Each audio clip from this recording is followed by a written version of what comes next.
അപ്പോൾ മുസ്ലിം ലീഗ് എന്ന് പറയുന്ന ഒരു സംഘടന ഇല്ലായിരുന്നുവെങ്കിൽ മുസ്ലിങ്ങളെല്ലാം തന്നെ ഭീകരവാദികളും കുഴപ്പക്കാരുമായി മാറുമായിരുന്നു, അല്ലെങ്കിൽ രാജ്യദ്രോഹികളായി മാറുമായിരുന്നു എന്നൊരു പൊതു നറേറ്റീവ് കൊണ്ട് ഇവിടെ ഇപ്പോൾ നമ്മുടെ മുഖ്യമന്ത്രി, നിലവിലത്തെ മുഖ്യമന്ത്രി വി.ഡി. സതീശനടക്കം അത്തരം പ്രസ്താവനകൾ പറഞ്ഞിട്ടുള്ള ആൾക്കാരാണ്. ഇതൊരു കേവലമായി ഏതെങ്കിലും ഒരു വ്യക്തിയുടെ മാത്രം അഭിപ്രായമൊന്നുമല്ല. ഇത് ഇങ്ങനൊരു പൊതുബോധം കേരളത്തിൽ പൊതുവായി നിലനിൽക്കുന്നുണ്ട്. അതേ മുസ്ലിം ലീഗ് ഇല്ലായിരുന്നുവെങ്കിൽ, അപ്പോൾ ഇതിലൊരു അടിസ്ഥാന പ്രശ്നം എന്ന് പറഞ്ഞാൽ, ഒന്ന്, മുസ്ലിങ്ങളെല്ലാം ഒരു സംഘടന ഇല്ലായിരുന്നുവെങ്കിൽ അവരെല്ലാം അങ്ങനെ തീവ്രവാദികളായി മുട്ടി നിൽക്കുന്ന എന്തോ ആൾക്കാരാണ് എന്നുള്ളൊരു കൃത്യമായൊരു വംശീയ ലോജിക്ക് ഈ വാദത്തിന് പിന്നിൽ ഉണ്ട്.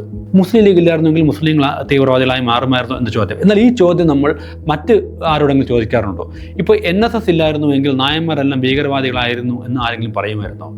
നമ്മൾ പറയാറില്ല. ഇപ്പോൾ KPMS എന്ന് പറയുന്ന കേരള പുലയ മഹാസഭ ഇല്ലായിരുന്നുവെങ്കിൽ ഇവിടുത്തെ പുലയ സമുദായക്കാരെല്ലാം തീവ്രവാദികളായി മാറുമായിരുന്നു എന്ന് ആരെങ്കിലും പറയുമായിരുന്നു? ഇങ്ങനെ ഒന്നും പറയില്ല. ഇങ്ങനെ ഒന്നും പറയാതെ, എന്നാൽ മുസ്ലിങ്ങൾ മാത്രം, മുസ്ലിം ലീഗ് ഇല്ലായിരുന്നുവെങ്കിൽ, അതായത് സകലമാന പുരോഗമന വിരുദ്ധ സംഘടന എന്ന് അവർ തന്നെ പറയുന്ന, എന്നാൽ മിതവാദികളായതുകൊണ്ട് നമ്മളെല്ലാം അതിന് സപ്പോർട്ട് ചെയ്യണമെന്ന് പറയുന്ന, എന്നാൽ മറ്റ് മുസ്ലിം സംഘടനകളെല്ലാം പുരോഗമനമായി ഇരിക്കുമ്പോൾ തന്നെ അവർ തീവ്രവാദികളാണ്, പക്ഷേ മിതവാദികളല്ല, അതുകൊണ്ട് അവരെ സപ്പോർട്ട് ചെയ്യാൻ പറ്റില്ല എന്ന് പറയുന്ന ഇത്തരം വിഭജന യുക്തികൾ നടത്തുന്ന ഇവിടുത്തെ വംശീയവാദികൾ തന്നെയാണെന്ന് നമുക്ക് തിരിച്ചറിയാൻ പറ്റും. ഇത് കേവലമായി ഏതെങ്കിലും അഡ്വക്കേറ്റ് ജയശങ്കറോ അല്ലെങ്കിൽ ഏതെങ്കിലും ഒരു സതീശൻ എന്ന് പറയുന്ന വ്യക്തിയോ പിണറായി വിജയനൊന്നും അല്ല ഇത് പറയുന്നത്.